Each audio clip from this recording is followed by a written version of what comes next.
Welcome to The Lift with Sheila-Robinson-Kiss. Come on in. There's always a special place set aside for you here where you can relax, kick up your heels, pour yourself a nice, refreshing drink, and prepare to be lifted and soar.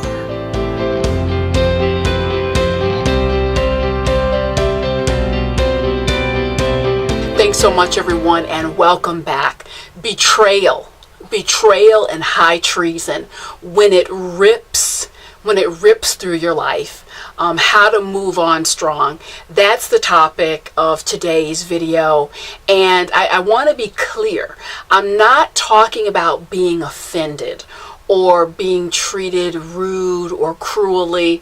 I mean, that can happen to you several times before lunch today. I coined the phrase casual cruelty. I write about that in my book, They're Not Coming. It's just filled with solutions on how to make it in today's relationship climate.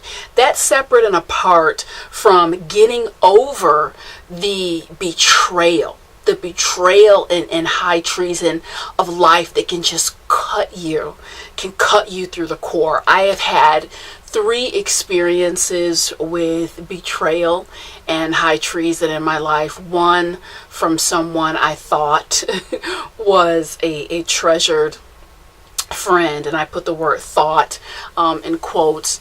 Another was from someone that I thought, again, I was going to marry. And the third violation came from an individual who really had all the keys, if you will, the keys to my life, heart, what have you, and really violated all of that with a betrayal in such a way that was just absolutely devastating. I'm pretty sure that the therapist I worked with at the time, I think I put her youngest child through college because it was that kind of situation. I really needed a lot of just support and kindness to get through that. Betrayals can knock us down. When we talk about betrayal, betrayal can come in degrees. There's different kinds of betrayal, and there's different kinds of trust. And in its purest form, a betrayal is a spiritual violation of trust. And again, trust can come in degrees. There's a kind of trust. I'm going to give you my car and I trust you to fix it. Or I'm going to give you my child for 5 hours and I trust you that you will care for her and watch her and protect her. And then there is the trust of, I trust you with my heart. I trust you with my secrets. I trust you with a part of my life that I hope that you will treasure and help me keep lifted up. And when that kind of trust is violated, again, it really can shake the very foundation of the world that we live on. People betray trust for different reasons. Sometimes it boils down to greed. It can lust. Sometimes people just betray because they can, and it's in their innermost nature, and maybe you weren't able to see that or discern it clearly in your dealings with them. So whether you've been betrayed by a friend, by a lover, or someone else, this program is for you, and it's really about moving on strong. I want to share 3 mind frames with you that I think will be critical to just reframing this experience of betrayal and getting you on the road to productivity, happiness, joy, where I want all of my subscribers. The first mind frame that I want to share with you is and this is a big one, because we don't like to hear this, but it's important, is to allow your pain. See, allow your pain to speak and heal you. Allow the pain to speak and heal you. We run from our pain like holy hell. I'm no different. Why do we run? Because it's painful. But pain in and of itself, on the tips of those frayed nerve endings, there is a message. Just like the physical pain you will experience. Oh my gosh, I have a headache. You're dehydrated. You need some water. Something's wrong with my foot. I have pain in my foot. Okay, you may have a sprain, a fracture. The pain is signaling and telling you something. And I'm telling you, emotional pain is filled with messages. And after the crying and after the upset and after the hurt, it's important that you sit down. You sit down and you allow your pain to minister to you, to talk to you, to speak to you. And let me just share with you an aside. I'm not against medication for coping and helping to heal with depression, anxiety, things like that. But I will say this. I firmly believe that there are things in life we need to feel the full weight and brunt of that, so we can take ownership of that pain and what it has come into our lives to tell us. When I got hit like a Mack truck by the betrayal I spoke of earlier, my doctor said, hey, we can give you something to calm you down, make you feel, calmer, more at ease. And I just told her, I feel like I need to just walk through this completely alert, feeling it all.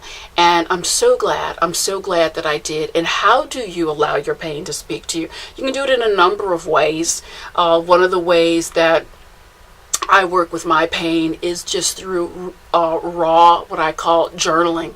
You can sit down and really just write. And you need to write what is coming, uncensored, truthful, staring you right in the face. Even if it's like, this is kind of rambling, you go back and you look it over, and 9 times out of 10, you're going to see thematic messages of the heart that come through. Sometimes they're warnings, sometimes it's, hey, you have to look at this pattern in your life differently. This is the pain. This is what I came to share with you. This is what I came into your life to help you transform. And just by giving yourself permission, real and true permission to sit with your pain and to feel it, that is a benefit. May not feel like a benefit right away, but in hindsight, you look back, wow, this came into my life to tell me something. That is a benefit of the managing this process of betrayal. And it brings me to mind frame number 2. When you sit with that pain, you can do the second step, which is let the circumstances, allow the circumstances to change and transform you for the better. Pain will transform you. Pain will change you. Going through rough circumstances of betrayal almost always brings about some kind of change. But here's the caveat. It's up to you. Will you allow it? Will you allow this to change you for the better, or to change you for the worse? I've had people, including myself, at one time, after a heartbreak or upsetting betrayal, I'm not going to love again, I'm not going to trust again, I'm not going to do any of that. I'll tell you what, then you can prepare not to live again as well. Because when you make that statement and declaration, you literally throw yourself into a jail that was created for you by the person or circumstance that inflicted the pain. Life, yes, there are people out here who will hurt us, who will betray us, who will pull the rug from underneath us, but there are also lovely, warm, kind people. And when you close off all those avenues because you're living paranoid, because you're living scared, you throw yourself into a life sentence of isolation, of loneliness, and a life where you can only vibrate at the lowest level. So I want you to think about how you want to let this change you. I have to say that those betrayals that I went through, yes, they were painful, but I am not the same woman that I was 10 or 15 years ago. I am smarter. I am more focused. I'm more centered. And it is precisely because of the lessons, because of the deep, rich lessons that came as a result of those betrayals.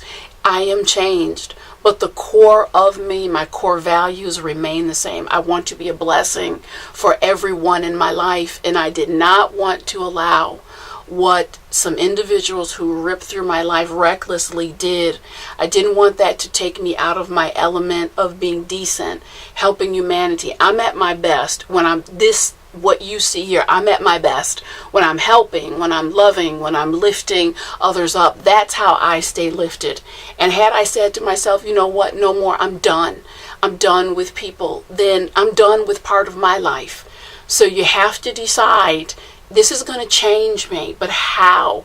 How is it going to change me? And once you've answered that question, you can easily, you move into the third mind frame that I want to share with you. And that is this.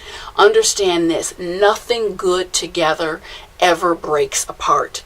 There is nothing that is good together and divinely ordered and brought together by God will ever break apart. It's just impossible. It does not work that way. Betrayal serves a dual purpose. A lot of people don't want to think about this, but it's true. Betrayal serves a dual purpose. It is a manifestation, and it is an expression and a revelation of hidden truth. There are people that can come into your lives with hidden truths and hidden agendas that you don't know anything about. If it's not for the betrayal, and whatever is done in the dark is always going to come into the light. If it's not for that betrayal, how are you going to discover what is going on, what is happening behind the curtains? So the underbelly of a betrayal always comes with a pathway to greater clarity, a pathway to the directed road God wants your life on. I have to tell you, it's interesting. My first two books that I wrote they are a direct result of the betrayals that I experienced. And had I not experienced them, it would not have lit a match underneath my butt to be a voice, a helping voice within humanity. I don't see any other way it could have happened. And interestingly enough, last year, I never thought in a million years that I would hear from this person who just unleashed holy hell in my life. And I got this long letter, and I wondered over the years if I heard anything, how would I even react? And it was just very calm. It was very calm and matter of fact. And I did respond, and I said, I cannot, you can take this however you need to take it, but I cannot come to you and thank you enough in gratitude for what you did. Because you set in motion something so amazing, so wonderful, so fantastic. I can't even describe it in this letter. So I thank you. I wish you well. I give you to God. I cover all these circumstances with God's love, and God bless. You are forgiven. It's just that simple. And that's the transformative properties. That's the transformative properties of the Lord coming through. The betrayals, yes, it's rough. We have to let the dust settle. We have to cry. You can kick, you can scream, do what you need to do. But always come back to this. What did this come into my life to teach me? How can I be transformed for the better? And don't just take what I'm saying and deal with it on the surface. Sit with it. Sit with the questions. Why did this come into my life? What can I take from this? And how can I be transformed for the better? I hope that this video has made a difference for you. Betrayal, it hurts, it's painful, but as with everything else, when we turn to our angels and when we turn to God, we can make it and we can come back stronger than ever before. Thank you so much. I'll see you next time.